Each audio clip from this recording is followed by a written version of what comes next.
que habíamos hablado hasta ahorita de la libertad. Buenas tardes, Andrea, Víctor, buenas tardes. ¿Qué recuerdas de todo lo que hemos hablado de la libertad? Helen, buenas tardes. Y quiero verlos, acuérdense que una vez Hola, tengamos... buenas tardes, Liz. Buenas tardes, Emily, Fidel. Bueno, Dígame, Emily. prácticamente decíamos que la libertad era como que hacer las cosas que queremos, siempre guardando un cierto límite, ya sea de respeto, de voluntad, de decisión, de responsabilidad, pues dándonos cuenta de que lo que estamos haciendo no nos va a hacer daño ni a nosotros, o si nos beneficia a nosotros, que no les haga daño a los demás. Así es, Emily. ¿Qué más? ¿Quién más me quiere comentar? Gracias.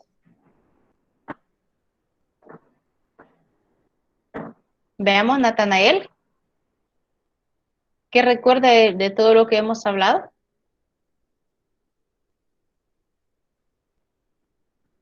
Natanael.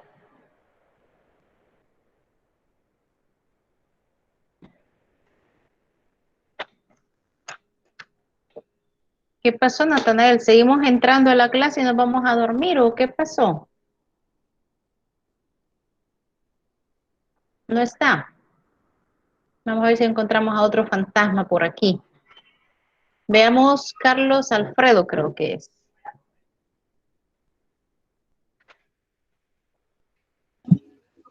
Pues que la libertad era como,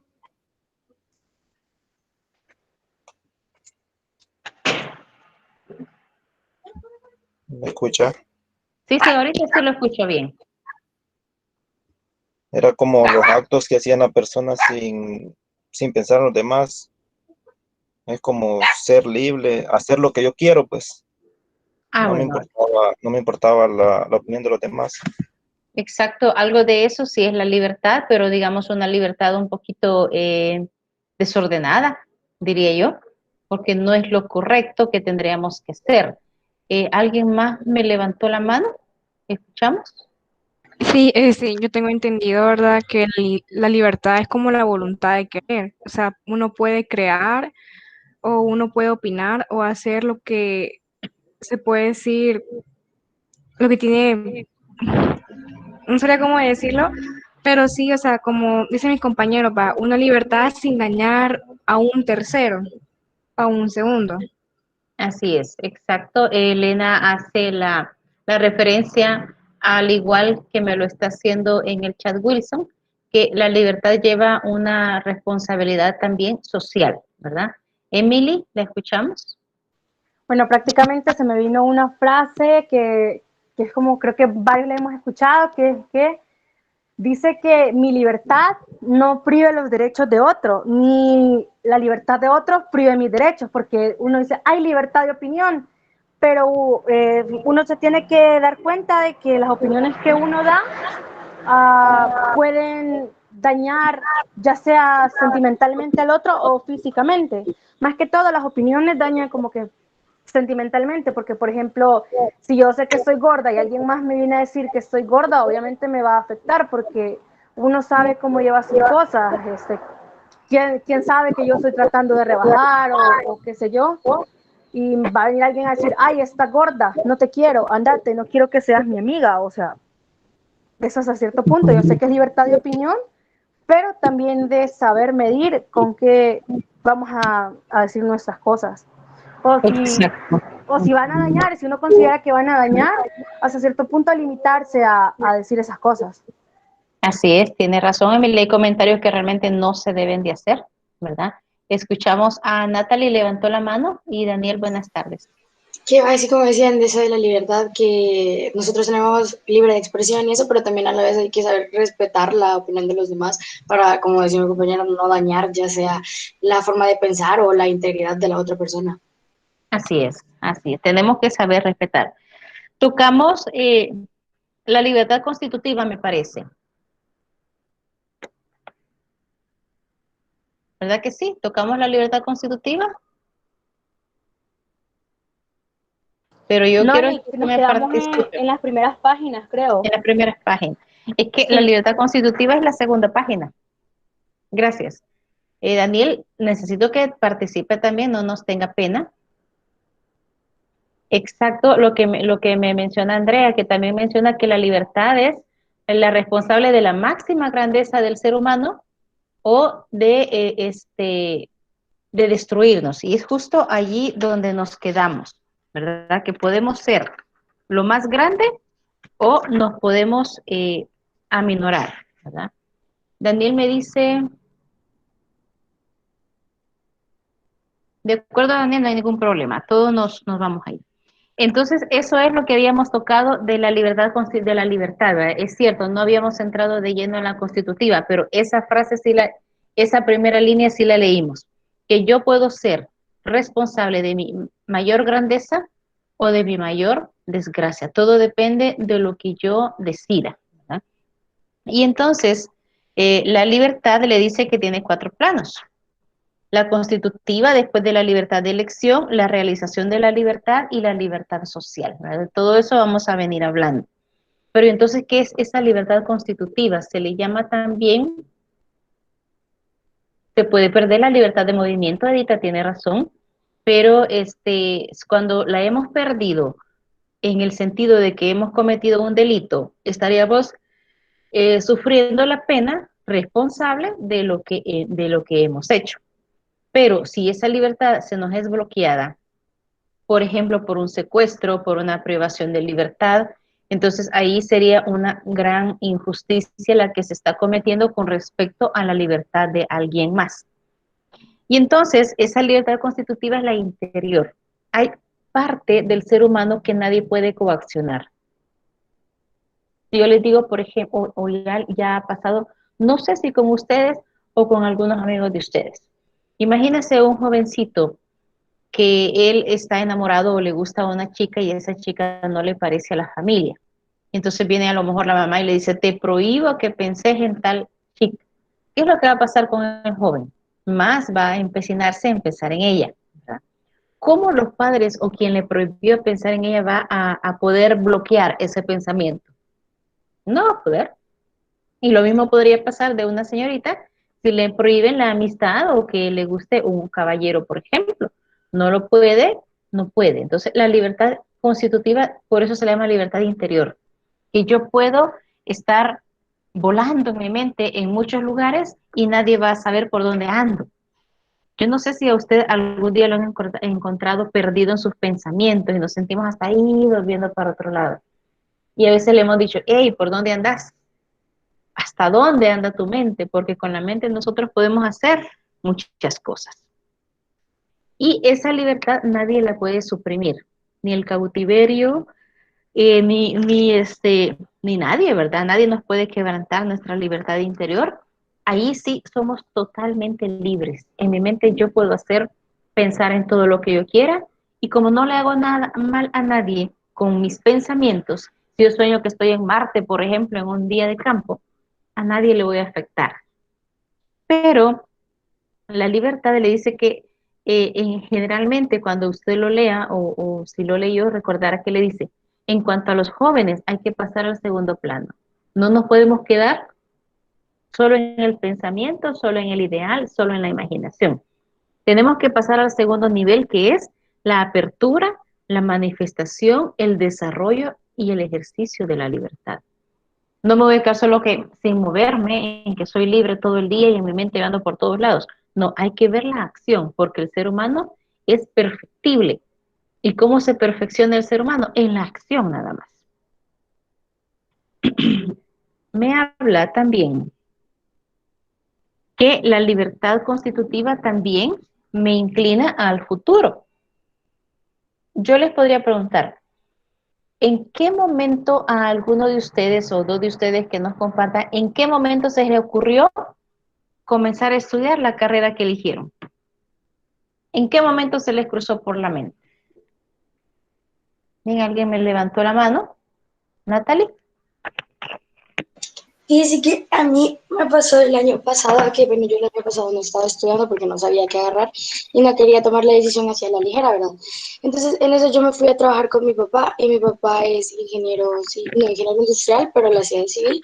Entonces, medio iba viendo cómo eran las cosas de lo que él hacía, cómo él pasaba trabajando y eso, y me gustó mucho y por eso fue que tomé la decisión de estudiar eso, porque era lo que más me llamó la atención y yo soy una persona de que a mí me gusta más que todo como experimentar para saber y me ponía a pensar, pues, de tantas carreras, ¿cómo voy a lograr decidir entre una sabiendo que no he probado ni una, no he estado como en el punto de decir, ah, esto es así, y no solo dejarme ir por lo que leí o por lo que me dijeron o por lo que me gustaba, sino que de verdad como experimentarlo y estaba con esa indecisión de que era tipo, ay, pero y si no me gusta y si me termina gustando algo más, pero no lo sé porque no lo he experimentado, entonces, ajá, así fue como logré tomar la decisión.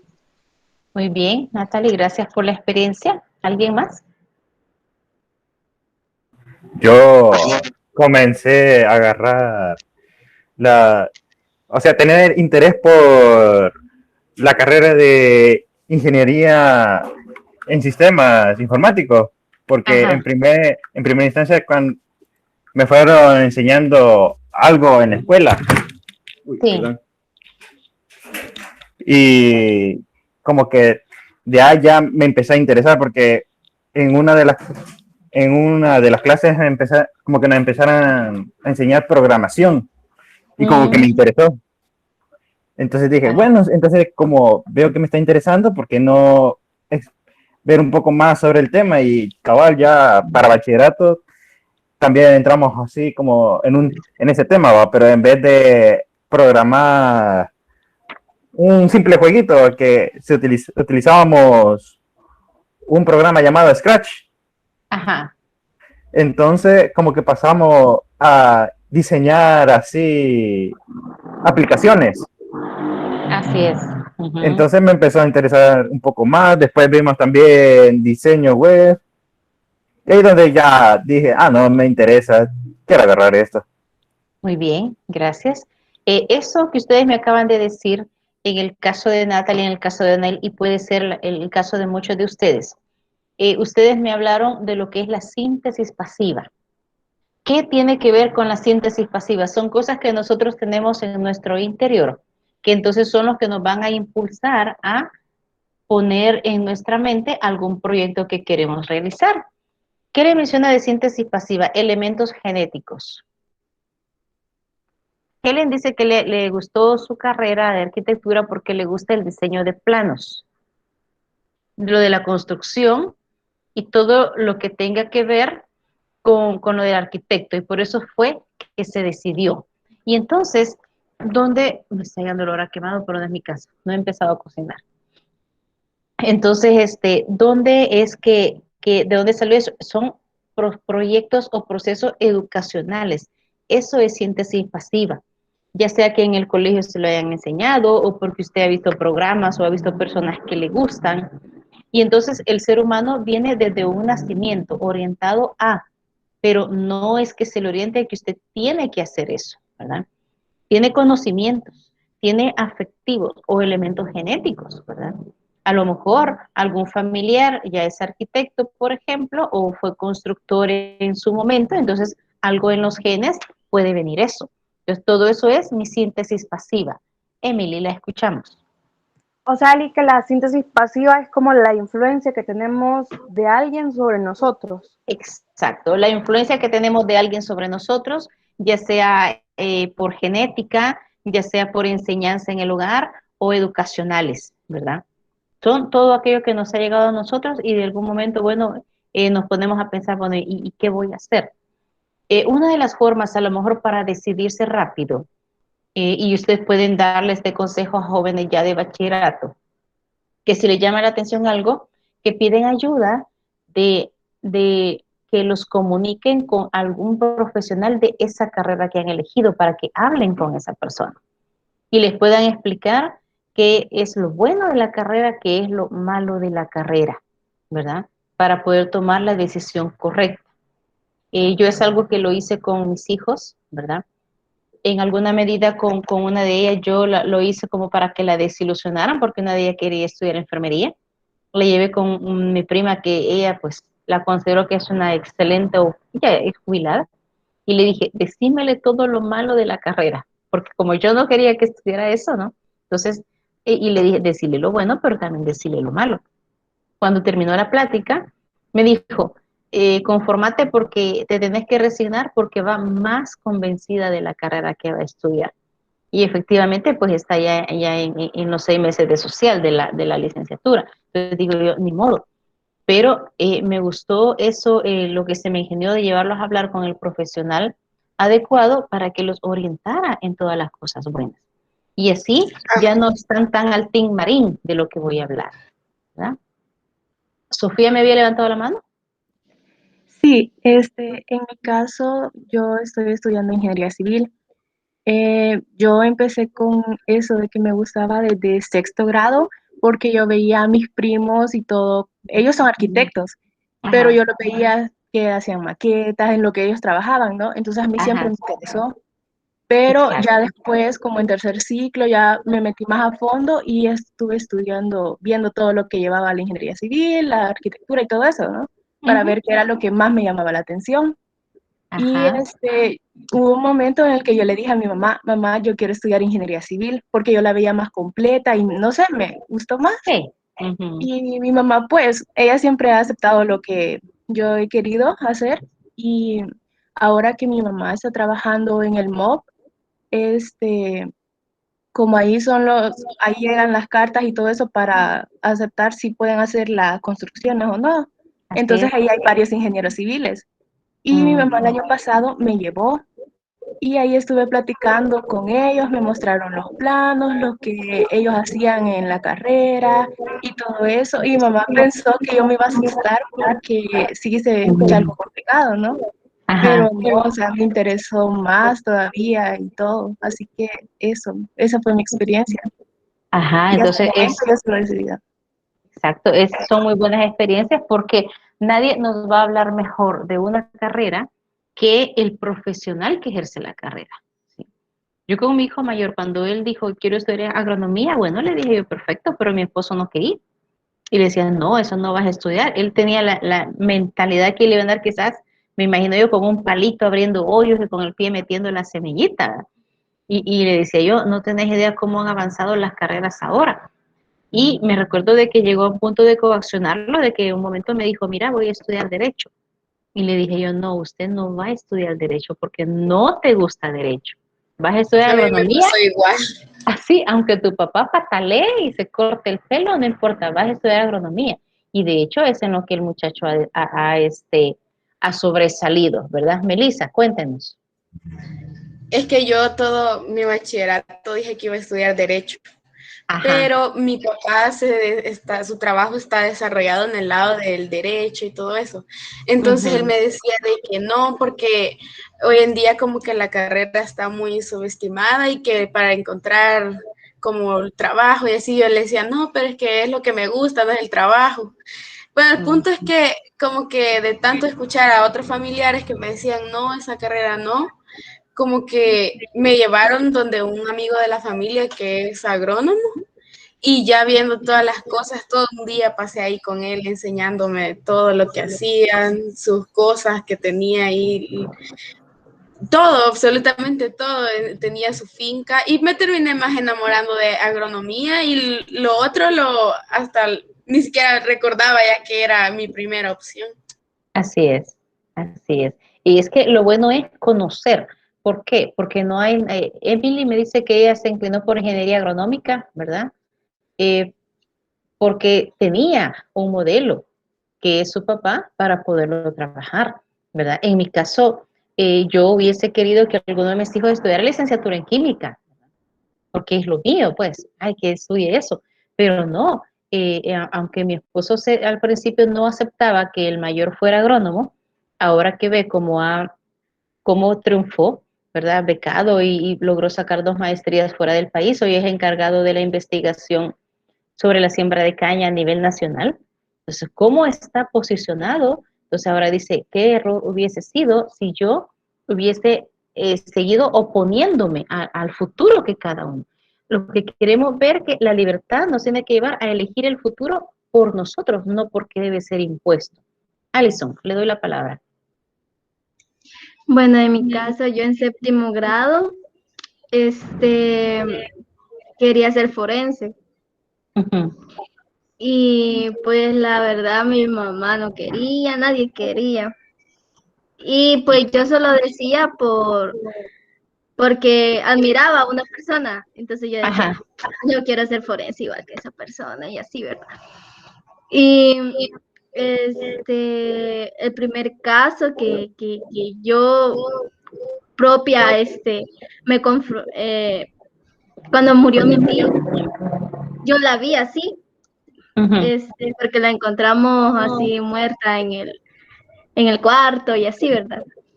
Y o sea, desde ahí, desde ese momento, yo carne propia sentir ese momento, o sea, me puse a imaginar yo abriendo a mi tía, o sea, y entonces al final me convencí que no, mejor no. Y no era por miedo, sino que, porque no me da miedo, pero, o sea, es algo súper fuerte. Entonces muchas veces uno dice, quiero algo, pero por admiración, no porque en verdad uno traiga para eso. Exacto, Entonces, por eso es importante confrontar ya el momento, ¿verdad? Daniel, ¿había levantado la mano? Sí, en sí yo también tenía eso de que no sabía qué estudiar, o sea, qué agarrar, va.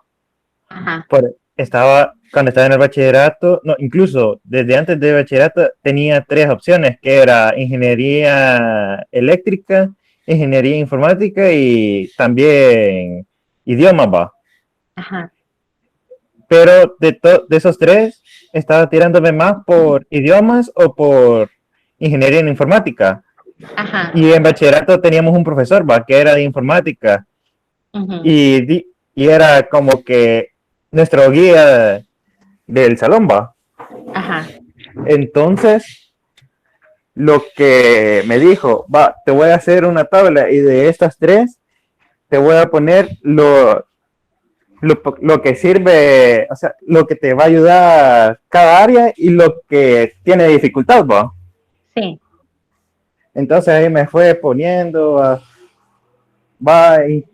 si estudié ingeniería eléctrica, vas a tener eso, pero de ventaja vas a tener esto, y lo mismo hizo con las otras dos. Entonces ajá, ahí donde ya me había decidido por totalmente agarrar ingeniería en informática. ajá, así es. Pero miren, el hecho de que ustedes piensen, o los que ya nos compartieron, yo en un momento no sabía qué estudiar, no se preocupe, todos hemos pasado por ese momento, ¿verdad? Que en alguna medida, qué bien los que han tenido una buena orientación para su elección y que a los otros a lo mejor nos costó, ¿verdad? Elegir alguna carrera y de repente elegimos y ya estando en el momento, pues nos damos cuenta que sí es lo que nos gustaba, pero a lo mejor no se podía seguir del todo. Y así vamos viendo gente que por una u otra razón tuvo que cambiarse de carrera, en fin, ¿verdad? Pero, ¿qué es eso? Es utilizar la síntesis pasiva para hacer las mejores elecciones. Pero la libertad tenemos que utilizarla para llegar a eso, a formar el proyecto de vida de cada uno. Usted ya está encaminado en su proyecto de vida.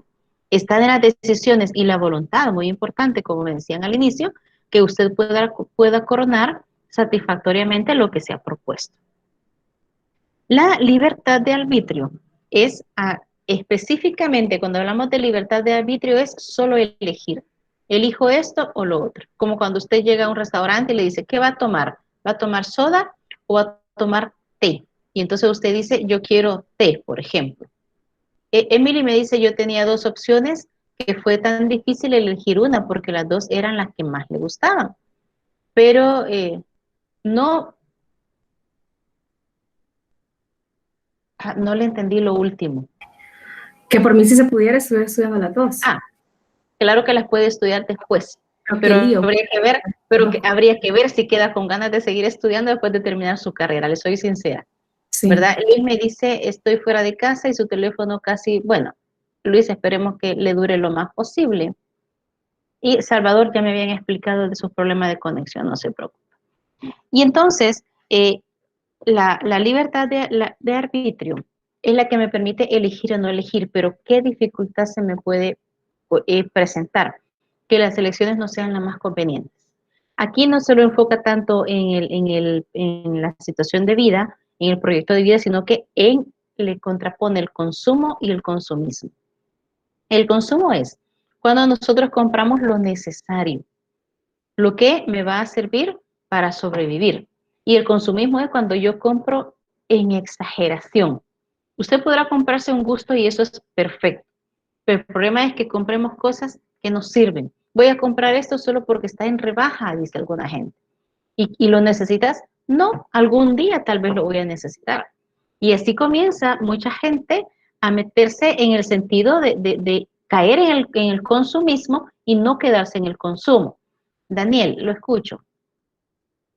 De eso que estaba hablando, me estaba acordando ahorita, y incluso una serie, La Familia Peluche, creo que se llama la serie, si no me equivoco. Ajá, sí, sí. Toca en uno de sus episodios toca ese tema del consumismo, ya que toda la familia supuestamente va al mercado y como que Ajá. compra cosas que no necesita. Por ejemplo, el padre de la familia iba a comprar unas llantas de tractor, pero ¿para qué les iba a necesitar? Solo porque como estaban en rebaja, las compra.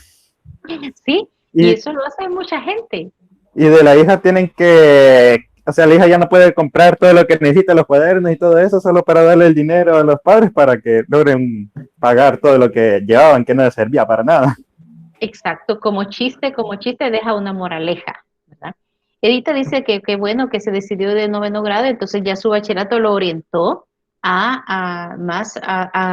acuerdo a su carrera, ¿verdad? Yo creo que así como nos recortaron hace algunos años el bachillerato en solo el técnico y el general, ha dejado muy pobre la decisión en cuanto a los estudiantes. Antes existían muchos bachilleratos. Por ejemplo, yo me recuerdo, en mi época existía el académico, pero estaba el químico biológico y estaba el físico matemático. Estaba el comercio, por ejemplo, opción secretariado, opción contador.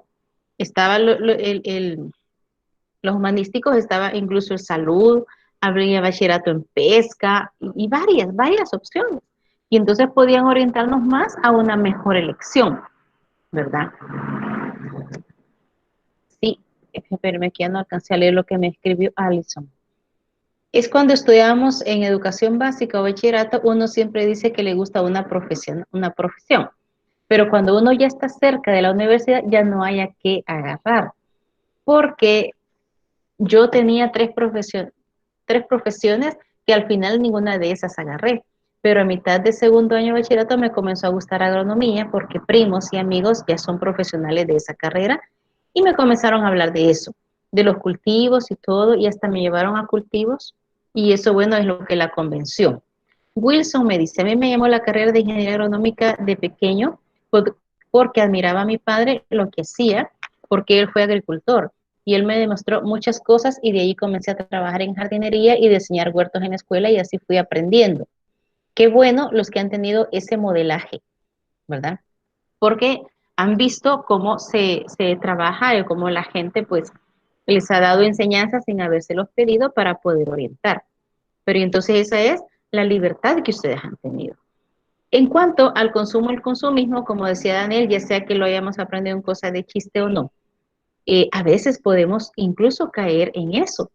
Que sale por decir algo, un ejemplo, el teléfono mejor y ya estamos viendo más feo el que tenemos.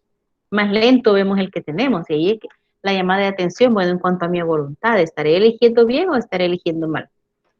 Hay una doctrina o una ideología que se los menciona en el documento, que es el determinismo.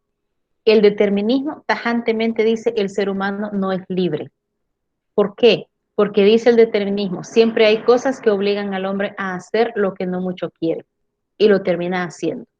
En el caso de los padres de familia, ¿por qué creen ustedes que los padres de familia trabajamos? Pues porque tenemos obligaciones económicas que cumplir y entre ellos pues todas las necesidades de nuestros hijos. Y nos dice el determinismo, ya vieron, no son libres, ¿verdad? En el caso del estudiante no es libre porque tiene que estudiar. ¿Por qué tiene que estudiar? Porque tiene que sacar buenas notas, porque debe aprobar el año, porque debe formarse en un futuro. Entonces los deterministas son demasiado cuadrados. Claro que si el ser humano no tuviese la oportunidad de elegir nada, la vida también sería aburrida, sería monótona, sería no tener nada que hacer cada día. Y yo sé que usted, aunque es estudiante, algunos trabajan, puede ser que la mayoría no trabaja. Yo sé que usted se proyecta, mañana voy a hacer tal cosa y mañana voy a hacer lo otro. Entonces, usted se agenda su vida. Tener una vida sin agenda creo que sería sumamente aburrido. Sí somos libres para los deterministas, pero la vida del ser humano es una vida ocupada. No es solo la libertad a hacer lo que me da la gana. Hay un personaje en la página 125 de apellido Mill que le dice, la única libertad que merece ese nombre es la de perseguir nuestro propio bien, pero a nuestra propia manera. Cada quien tiene ese estilo, cómo va a conseguir ese ideal que se ha obtenido. En el caso de su carrera, cada quien va a tener su estilo, cómo estudia, cómo hace las tareas, cómo se prepara para alcanzar esa profesionalidad. Sin libertad de elección no se puede usar la libertad constitutiva. Entonces, la libertad también hay que educarla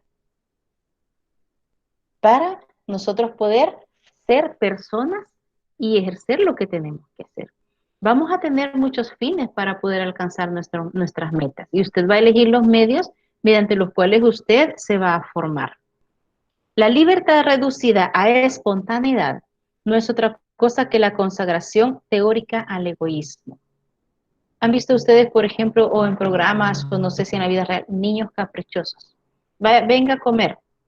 Y el niño dice, no me gusta eso, quiero comer otra cosa. Y el papá le da esa otra cosa. Al niño le quiere poner restricciones, el niño se berrinche y el papá lo deja. ¿En qué se convierten esos niños cuando crecen? En niños totalmente maleducados, que no respetan a los demás porque están acostumbrados a que se les cumpla lo que ellos quieren. Y entonces, ¿en qué se convierten? En personas totalmente egoístas, incapaces de pensar en los demás. Y en la libertad suya, yo sé que usted en algún momento ha sacrificado un poco de tiempo, a lo mejor de descansar, porque le dedica su amistad a alguien que necesita platicar, a alguien que necesita su compañía para algo. Y eso es ser realmente libre, porque usted piensa en los demás. Entonces no podemos ser espontáneos, porque el ser humano es inteligente. Y todas las decisiones, le dice, las tiene que hacer con la razón, con la inteligencia. Y vamos al 6.4, que es el crecimiento de la libertad y su rendimiento. Significa qué fruto voy a obtener yo del uso de mi libertad. Y le dice, el uso del libre arbitrio produce costumbres y hábitos. Yo no sé qué costumbres como estudiante usted pudo haber obtenido a lo largo de hasta este momento en el que está. Yo no sé si usted se ubicó en un horario para estudiar, por ejemplo, de decir, ya es tal hora, yo a esta hora tengo que estar estudiando. Entonces, ese es una costumbre o un hábito que nosotros adquirimos. O que alguien me diga, mire, yo estudio mejor haciendo cuestionarios. Perfecto, ese es un buen hábito que le va a permitir formarse bien en lo que usted está haciendo. ¿Verdad? Pero alguien que le diga, no, es que yo solo le doy un calentón al cuaderno antes del examen, eso no es un buen hábito, porque a lo mejor puede hacer de que las notas no salgan lo mejor posible. Cada hombre es un quién en sus manos. Quiere decir, usted es materia prima de sus propias decisiones. Daniela, creo que es que había levantado la mano. Sí, eso que acaba de decir que hay personas que no estudian o con tiempo. Yo conozco a una persona que, o sea, ella siempre puso como la mayor atención en las clases. Y a la hora del examen, o sea, veía el cuaderno, le da una repasada, pero sus notas siempre eran bien. Solo con poner atención en las clases. Lo que pasa, Daniela, de que hay personas que nacen con un don y eso se le llama memoria fotográfica. Entonces son personas que con ver una cosa no se les borra y ahí se les queda. Pero lamentablemente no todos nacemos con esa destreza enorme. A lo mejor a nosotros, a los demás, lo que nos toca es estudiar más, leer más. Así es, Nathaniel, tienen una buena retentiva y los de que no la tenemos que estudiar mucho más, ¿verdad?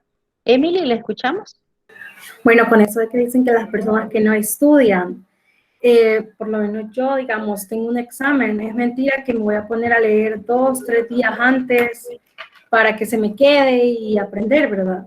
Ajá. A veces lo que hago es estudiar como un día antes o el mismo día para que como que no se me olvide. Porque a veces o uno lee antes y dice, esta cosa está en tal página, subrayada de tal color, lo escribí con tal color, hice este chequecito, y es mentira, o sea, uno se acuerda bien cabal de dónde está la cosa, pero no se acuerda de lo que dice, y esto a cierto punto me frustra. Entonces lo que yo hago es leer un día antes, o leer el mismo día, o una hora antes para un examen. Es que eso es una buena práctica, Emily, pero para que eso le dé el 100% de resultado, tiene que prepararse antes, unos días antes, para preparar un examen, para cuando usted viene una hora antes del examen, como usted dice, el darle una leída, le es mucho más fácil a su cerebro, digamos, recordar las cosas. Y ahí se manifiesta hasta cierto punto algo de fotografía retentiva de lo que me mencionaban también. Sí, también lo que se puede hacer es como determinar la magnitud de las cosas. Por ejemplo, un tema que me ha quedado bien claro, como que leerlo medio, y un tema que digo, aquí tengo fallas, por ejemplo, matemáticas en algunos ejercicios, ya se pone uno a hacer ejercicios o cosas así. O por ejemplo, para una exposición, es mentira que uno se va a poner a leer un día antes. Eso de días, semanas, qué sé yo, hasta el mismo día que le dejaron a uno esa actividad. Así es, entonces uno, bueno, cada quien tendrá su estilo, ¿verdad? Y cada uno ha mencionado cómo es su estilo para aprender. Entonces, tiene que aprovechar cuáles son sus fortalezas en ese aspecto. ¿Por qué? Porque todo eso le va a hacer más difícil el camino para la obra personal que usted quiere formarse, o se lo va a hacer más fácil, ¿verdad? Bueno, Daniel dice que le motiva la música, no, pero no cualquier tipo de música. Veamos a qué se refiere. Sino música relajante, ¿verdad? Entonces, muy bien, hay música especiales para trabajar, pero le diré que cuando sean cosas de memorizar como conceptos, si usted pone música, por muy relajante que sea, usted hace trabajar a sus neuronas el doble. Quiere decir que hay un doble desgaste. Para cuando es de memorizar, lo aconsejable según la educación es que tenemos que concentrarnos más en el silencio. Ahora, si son, por ejemplo, algo mecánico que va a ser, claro que la música le puede ayudar. Pero cuando es cosa de atención, sí se ha demostrado que se trabaja el doble, ¿verdad? No hay ningún problema. Volviendo a lo que estábamos, le dice que el ser humano es un quién en sus propias manos. La más bella de las obras que nos han sido encomendadas es la propia historia. Sus padres, por más que los amemos, no podemos escribir la historia de los hijos. Cada persona va a escribir su historia y está en sus manos el poder vencer obstáculos que se le puedan presentar, porque aquí le menciona algunos obstáculos. Le dice externos. Dentro de los obstáculos externos, como por ejemplo, ¿cuál les menciona? Impedimentos, ¿verdad? ¿Cuántas personas no han podido estudiar porque económicamente ya no pudieron? Y si tenían la capacidad, si tenían el deseo, pero ya no pudieron. Cantos de sirena, ¿cuáles son esos cantos de sirena? Cuando nuestra ideología o nuestros sueños son más elevados que los recursos que tenemos. Yo me recuerdo hace años, yo siempre les he dicho a los estudiantes, miren, lo ideal, así como hasta hoy la demanda en cuanto a los profesionales, hoy exigen el inglés. UNICAE ya tiene años de estar exigiendo el inglés. Pero yo me recuerdo que este joven le decía, sería bueno que usted cuando llegue a la universidad ya llegue al menos bien avanzado el inglés. Y la respuesta de él, me recuerdo que me dijo, no, me dijo, yo aquí no voy a aprender inglés, yo me voy a aprender inglés en Inglaterra. Como que me voy a ir a San Salvador, ¿verdad? Y voy a ir a estudiar. El joven no estaba ubicado en las posibilidades de su familia como para decir, me voy a esperar a ir a estudiar a otro lado. A veces esos cantos de sirena nos alejan del verdadero camino que tenemos que tomar. El mal también, nos juntamos con malas amistades, no nos van a dar buenos consejos de superación, porque el que anda en malos pasos no le va a interesar que nadie se supere porque él no logró superarse. Pero también hay obstáculos internos. Y vea, el primer obstáculo interno que le menciona es el cansancio. El cansancio es uno de los mayores obstáculos que se nos presentan. Cuando usted sabe que tiene que estudiar y tiene sueño, obviamente no se va a poner a estudiar con sueño, ni cuando usted esté cansado. Lo ideal es que vaya a descansar, a hacer una siesta, pero ojo, una siestecita, no una dormida de 3, 4 horas. A mí cuando alguien me dice, mire, es que descansar 20 minutos a mí no me sustenta, yo tengo que dormir 3, 4 horas, uy, ese ya es un obstáculo enorme, porque del día ya perdió 3, 4 horas que puede avanzar en el estudio y ya se le fueron, ya no lo puede recuperar. El cansancio es uno de ellos. La distracción. ¿Sabe cuál es la distracción más grande que observo yo en los jóvenes hoy en día? Es esto.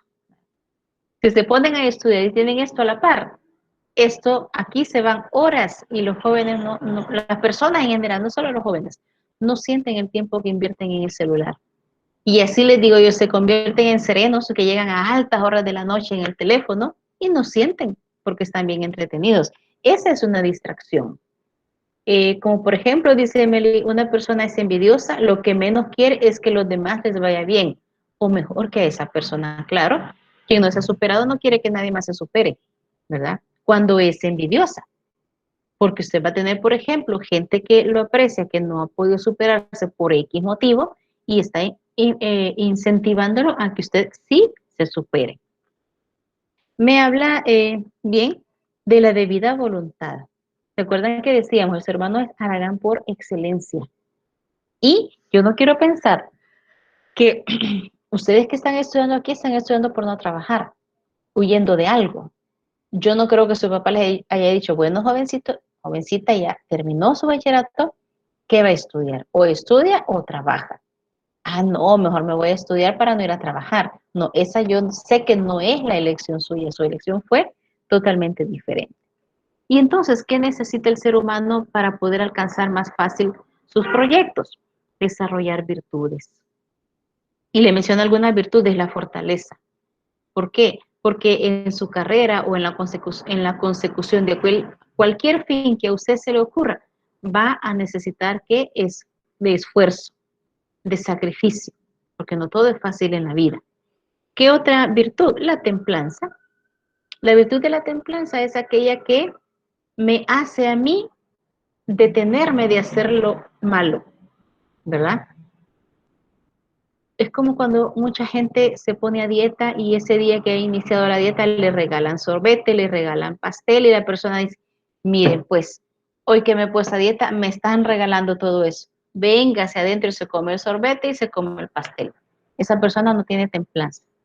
La persona de buen temple le dice, gracias, pero hoy es mi primer día en que me he prometido no comer eso. Y no se lo come, ¿verdad? Eso es templanza. Aunque los demás le digan, uy, me vas a rechazar, qué mal amigo, qué mala amiga. Sí, gracias, pero la templanza es cuando usted se mantiene firme en la buena decisión que ha tomado. Emily, la escuchamos. O sea que la templanza es como la voluntad que uno tiene. Sí, pero aquella voluntad fuerte, pero específicamente la templanza es alejarse de hacer lo que no conviene. No me gusta tanto la palabra mala porque nosotros malas personas no somos, ¿verdad? Sino que hay cosas que me pueden desviar de mis propósitos, entonces tengo que ser una temple directa para que no me aleje de mi proyecto. A eso se refiere Emily, tiene razón. ¿Sí? ¿Qué otra cosa le menciona? Bueno, tenemos que cuidar de no caer en los vicios, pero aquí le dice, cuando hablemos nosotros de vicios en el término antropológico, yo no le estoy hablando ni del cigarro, ni del licor, ni de las drogas.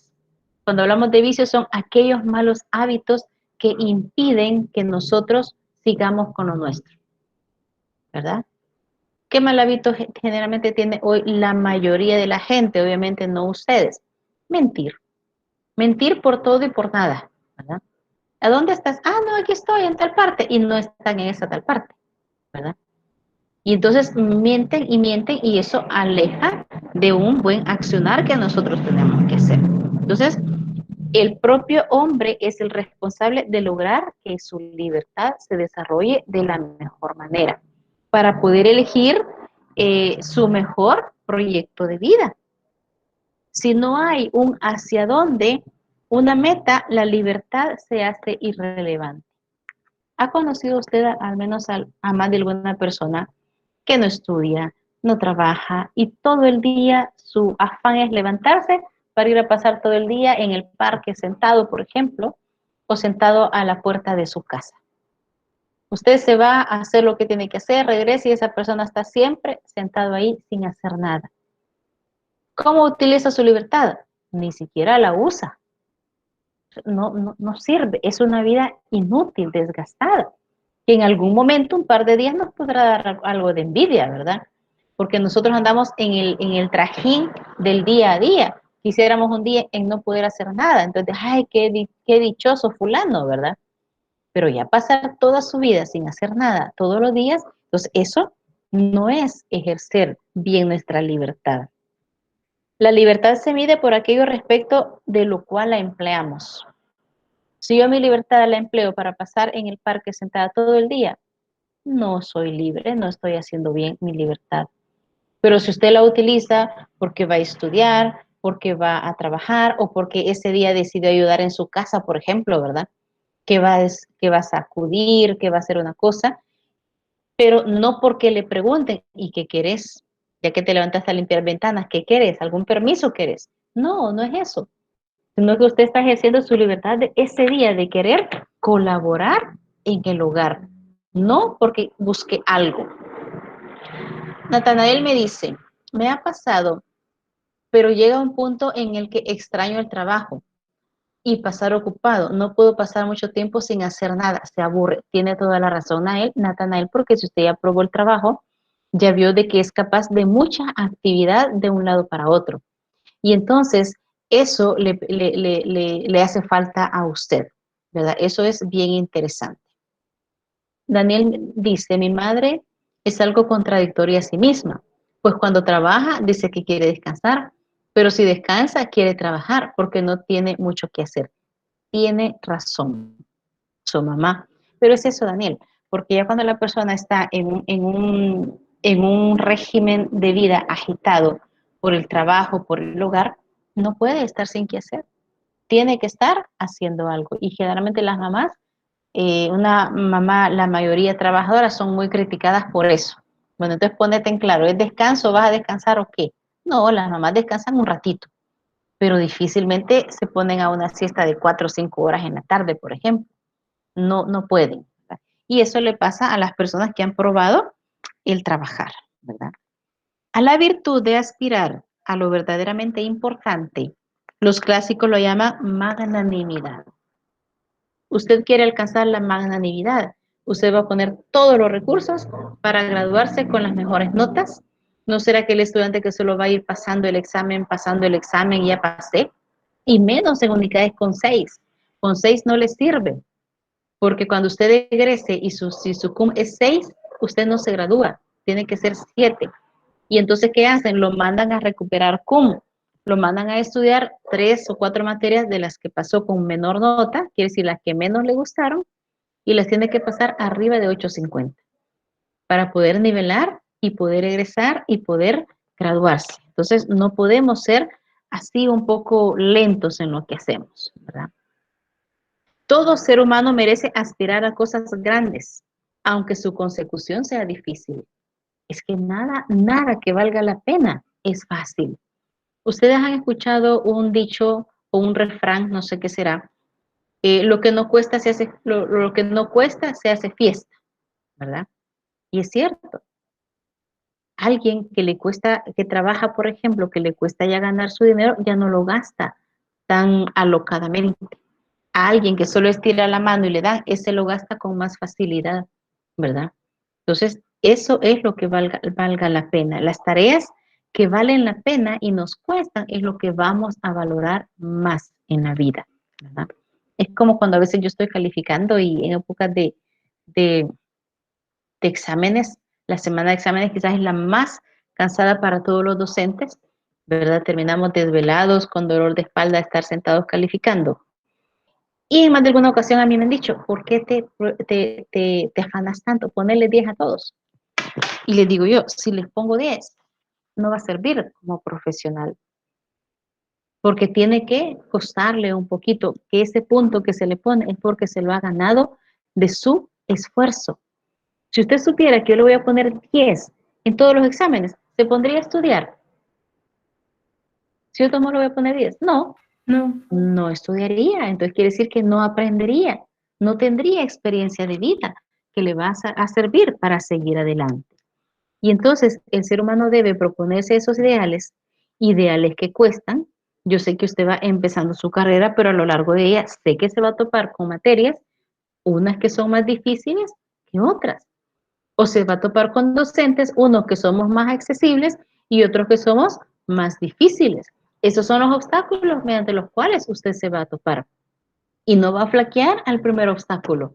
Al contrario, va a poner su voluntad dirigida a vencer ese obstáculo que se le está presentando. Y entonces usted va a decir, el título me costó ganármelo, no me lo regalaron. Entonces es lo que nosotros necesitamos hacer. La libertad, me habla también de la libertad social. Se puede definir como liberación de la falta de recursos económicos, jurídicos, políticos y afectivos. Quiere decir, todo país tiene recursos, en todo este sentido que le está diciendo. Entonces, ¿cuándo una libertad social se va a ejercer de la mejor manera? Cuando quien dirige o maneja todos esos recursos los emplea para el bien de todos. Entonces, ahí podríamos decir, yo soy libre en mi país, pero en mi país hay libertad social. ¿Por qué? Porque todos los recursos que hacemos entre todos se va a aplicar para el servicio y ayuda de todos. Le dice que una sociedad en exceso competitiva que no conoce la virtud de la piedad hacia los que no ganan, le hacen daño, ¿verdad? En toda sociedad vamos a tener personas con muchas destrezas, a lo mejor teniendo excelentes sueldos, pero también vamos a tener personas que no han podido prepararse de la mejor manera, a lo mejor como nosotros, y les cuesta más la vida. Es ahí donde entra la libertad social, para ayudar con benevolencia, se recuerdan que decíamos con benevolencia, para que todos los demás salgan adelante. Pero le dice, el exceso de libertad social y el consiguiente defecto de responsabilidad, autoridad puede ser llamado permisivismo. El permisivismo es aceptar todo en la sociedad. Yo diría que hoy en día tenemos un alto permisivismo en cuanto al homosexualismo, ¿sí? Yo me recuerdo que cuando yo era una niña, persona homosexual, en mi vida conocí una persona nada más. Una. De ahí nada, no hay. Ahora estamos claros que el homosexual se hace, no nace homosexual. Lo hace el ambiente, lo hace el trato que le dan sus padres, lo hace el trato, las bromas que le hacen en el colegio, por ejemplo. Y entonces, hoy en día es una barbaridad de personas inclinadas a eso. Y hay una barbaridad, yo con esto no les estoy diciendo hay que odiar a la homosexual. No, no, no, no, no. Se le respeta por su dignidad, porque es persona. Pero permisivismo, por ejemplo, en el sentido que, imagínense, yo he tenido un amigo, por ejemplo, que se ha llamado todo el tiempo Pedro, nació hombre y le pusieron Pedro. Él de repente dijo que no se sentía hombre, quiso ser mujer, comenzó a vestirse de mujer, a maquillarse de mujer, y ahora se puso Sandra. Yo fuera permisiva, si a este mi amigo Pedrito yo le comenzara a decir Sandra, yo lo voy a respetar como persona que es, pero no le voy a complacer o adular, digamos, la inclinación que pueda tener. Y así tenemos un permisivismo grande en cuanto a las drogas, un permisivismo grande en cuanto al alcohol, por ejemplo, o un permisivismo grande, como en otros países se ha dado, que la marihuana ya es de uso popular, ¿sí? Cualquiera puede decir, tengo un dolor y se está dando, ¿verdad? Hay permisivismo en personas caprichosas que hacen berrinche. ¿No ha visto usted algún adulto que hace berrinche porque no se le complace en lo que quiere? Sí, hay. Y a veces uno le dice, estás haciendo un berrinche, pero no voy a caer en tu juego. Si yo caigo en el juego del berrinchudo, he sido permisivista. Entonces, eso le hace un gran daño a la sociedad, ¿verdad? El permisivismo asume una tesis digna de apoyo, el pluralismo y la diversidad. Ey, es que miren, habemos muchas personas diferentes, déjenlo ser, que cada quien viva como quiera ser. Pero ya más adelante, en otra materia, creo, se hablan ya de problemas específicamente sociales cuando la libertad no se usa como debe de ser, ¿verdad? El autoritarismo trata a los hombres como niños o como a imbéciles.